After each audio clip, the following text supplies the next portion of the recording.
கடந்த 50-60 ஆண்டுகளுக்கு மேலாக தமிழ்நாட்டு அரசியல் கட்டிலில், ஆட்சி கட்டிலில் சினிமா தான் கோலோச்சுகிறது என்பதை யாராலும் மறுக்க முடியாது. சினிமா நடிகனுக்கு அரசாள தெரியுமா என்று கேட்டவர்கள் உண்டு. எம்ஜிஆர் வந்தபோது கூத்தாடிக்கு ஓட்டா, கூத்தாடி வர்றான் ஏமாந்துராதீங்கன்னு சொன்னவங்க உண்டு. ஜெயலலிதா வரும்போது ரொம்ப கொச்சையாக விமர்சனம் பண்ணவங்க உண்டு. ரஜினி அரசியலுக்கு வரவே கூடாது அப்படிங்கிறக்கான விமர்சனங்கள் ராமதாஸ் முதற்கொண்டு வச்சவங்க உண்டு. அதுக்கப்புறம் விஜயகாந்த் வரும்போது அது ஒரு ஆர்கனைஸ்டு செக்டராக வரும்போது விஜயகாந்துக்கெல்லாம் என்ன ஓட்டு விழுந்துற போகுது அப்படிங்கும்போது அவர் எதிர்க்கட்சி தலைவராக வரக்கூடிய அளவில் அவர் நம்ம கூட்டணிக்குள்ளே சேர்ந்தார்னா பழம் நழுவி பாலில் விழுந்த மாதிரி அப்படின்னு கலைஞரே வசனம் சொல்லக்கூடிய அளவில் அது போச்சு.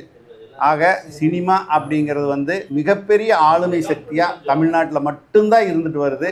ஆந்திராவில் கூட ராமராவ் ஜெயிச்சார், ஆனால் பின்னாடி தோத்தார். பக்கத்தில் இருக்கிற கேரளாவில் சினிமா வேறு